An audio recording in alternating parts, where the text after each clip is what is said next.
ہم میں سے ہر وہ شخص جو توبہ کر کے اپنے گناہوں کا اعتراف کرتا ہے وہ دراصل آدم علیہ السلام کی مشابہت اختیار کرتا ہے، اور جو اپنے گناہ پہ اڑا رہتا ہے اور تقدیر کا بہانہ بنا لیتا ہے تو وہ ابلیس کی مشابہت اختیار کرتا ہے۔ تو آدم علیہ السلام کو ان کی کسی فضیلت نے فائدہ نہیں دیا تھا کہ اللہ نے ان کو اپنے ہاتھ سے بنایا۔ ہم تو کہتے ہیں ہم تو سید ہیں اور ہم تو بڑے چنے ہوئے لوگ ہیں، تو بڑے نیک لوگ ہیں، ہمارا تو گھرانہ بڑا اونچا ہے، ہم تو کئی قسم کے اپنی خوبیاں یاد کر لیتے ہیں اور اس پہ اڑے رہتے ہیں کہ ہم سے کہاں غلطی ہو سکتی ہے، ہم تو اتنے پڑھے لکھے ہیں، ہم تو اتنا نیکیاں کا کام کرتے ہیں۔ لیکن آدم علیہ السلام نے ایسی کسی چیز کو اپنے لیے عذر نہیں بنایا کہ اللہ نے مجھے تو اپنے ہاتھ سے پیدا کیا تھا اور فرشتوں سے سجدہ کروایا تھا اور پھر جنت میں بسایا تھا، حالانکہ کتنی نعمتیں ان کو ملی تھی اور از یونیک، وہ خوبیاں کسی اور کو نہیں ملی۔ لیکن اس کے باوجود جب بھول ہوئی تو فوراً مان گئے۔ ان کے پاس علم بھی تھا، علم آدم الاسماء کلھا، یعنی یو نیم اٹ، کسی کا گھر جنت کے اندر ہو۔ دنیاوی اعتبار سے موسٹ سکسیسفل پیپل ہیں کہ جن کو بہت بڑے بڑے ایکڑز میں گھر مل جاتے ہیں اور بڑے بڑے مینشنز میں وہ رہتے ہیں، اور لوگ ان پہ رش کرتے ہیں کہ کتنے خوش قسمت ہیں یہ۔ اگر کوئی ڈگری ہو اور ایک نہیں کئی ڈگریاں ہو تو پھر تو بات ہی کیا ہے، یعنی مال بھی ہو، اوپر سے علم بھی ہو، اور پھر اوپر سے کسی بڑی شخصیت کے ساتھ رابطہ بھی ہو، وہاں تو اللہ سبحانہ تعالیٰ نے ان کو بنایا تھا۔ اور پھر یہ کہ سب لوگ ان کے مطیع بھی ہوں، انسان کیا فرشتے بھی آگے جھکے ہوئے ہوں، یعنی کتنی ساری چیزیں تھی تکبر کرنے کی۔ اگر وہ کرنا چاہتے تو ان ساری چیزوں کو کریڈٹ دے کے اپنے آپ کو بہت بڑی چیز سمجھتے اور اللہ کے آگے جھکنے کو اپنی انا کے خلاف سمجھتے، لیکن انہوں نے اس میں سے کسی چیز کو بھی نہیں سمجھا کہ اس کی وجہ سے میری کوئی بڑائی ہے، بلکہ کیا کہا، ربنا ظلمنا انفسنا وَإِن لَّمْ تَغْفِرْ لَنَا وَتَرْحَمْنَا لَنَكُونَنَّ مِنَ الْخَاسِرِينَ۔ اللہ اگر تو راضی نہیں نا تو یہ جنت اور یہ فرشتوں کا سجدہ اور یہ علم اور یہ سب کچھ میرے کام نہیں آنے والا، یہ فائدہ نہیں دے گا۔ یہی حال بندہ مومن کا دنیا میں ہوتا ہے، نہ وہ اپنے مال پہ فخر کرتا ہے، نہ وہ اپنی ڈگریوں پہ اور اپنے علم پہ فخر کرتا ہے، اور نہ ہی وہ اپنے کسی عہدے اور منصب پہ کہ میں اتنے لوگوں کو کنٹرول کرتا ہوں، اتنے لوگ میرے انڈر کام کرتے ہیں۔ یہ بھی لوگوں کے لیے ایک بڑی فخر کی بات ہوتی ہے نا، لوگ بعض اوقات اپنا تعارف کراتے ہیں نا کہ میری یہ کمپنی ہے اور اتنے لوگ میرے پاس کام کرتے ہیں، تو ایک فخر کی بات ہو جاتی ہے نا۔ تو وہ تو فرشتے ان کے آگے جھکے تھے، وہ کہہ سکتے تھے میں تو وہ ہوں جس کے آگے فرشتے جھک چکے ہیں، لیکن نہیں۔ یہی انسان کی انسانیت ہے، یہی اصل میں اللہ کے ساتھ فرما برداری اور اللہ تعالیٰ کے ساتھ ایک تعلق ہے کہ انسان سب کچھ ہوتے ہوئے بھی اللہ کے آگے جھکنے والا ہو اور اپنی غلطیوں کو دیکھنے والا ہو، اپنی غلطیوں کا اعتراف کرنے والا ہو کہ میں کچھ نہیں ہوں۔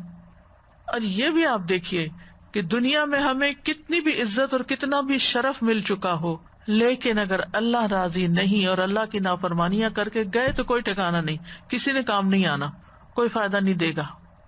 تو لا ملجا ولا منجا منک الا الیک، تجھ سے بھاگ کے تو نہ کوئی ٹھکانہ ہے اور نہ کوئی پناہ گاہ مگر تیری طرف، پناہ تیرے ہی پاس ہے۔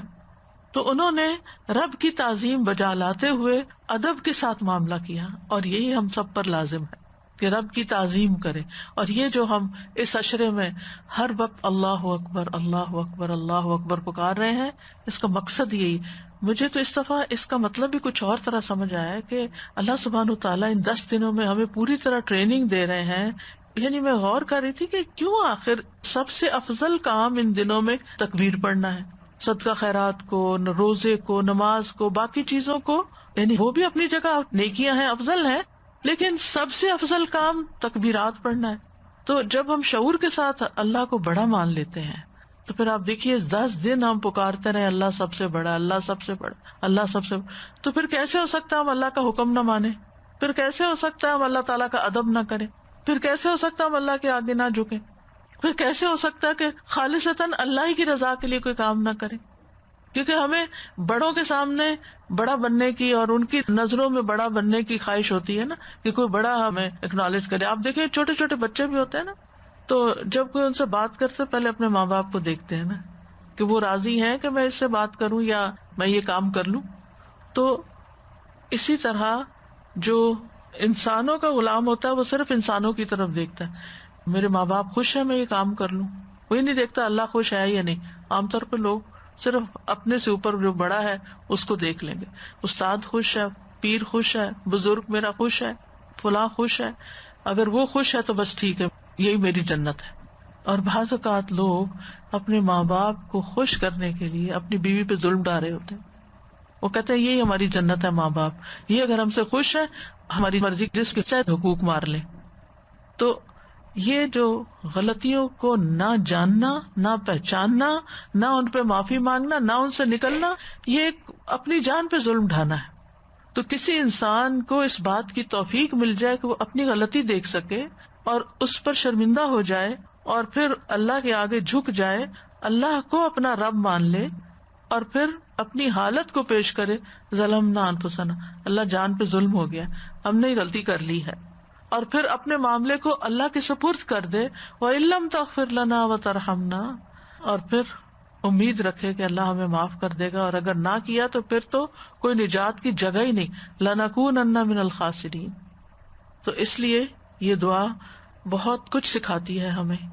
یعنی آدم اور حوا نے جو پہلی دعا کی ہے، انسانیت نے جو پہلی دعا کی، وہ اپنی غلطیوں کے اعتراف کی، کیونکہ جب بخشش ہو جاتی ہے نا تو باقی دعائیں قبول ہو جاتی ہیں. کیونکہ اگر ہمارے اوپر گناہوں کے ڈھیر ہیں اور ہم کہتے ہیں یا اللہ میں رزق دے، روزی دے، اولاد دے، فلاں دے، فلاں دے، تو ابھی تو آپ کا دروازہ ہی نہیں کھلا، تو آپ باقی چیزیں کہاں سے لیں گے؟ تو سب سے پہلے تو استغفار کر کے، اپنی غلطیاں مان کے، توبہ کر کے اپنے بوجھ ہٹائیں اور اپنی راہیں آسان کریں، اور پھر اللہ کا قرب ملے گا اور پھر رحمت اور بخشش آئے گی.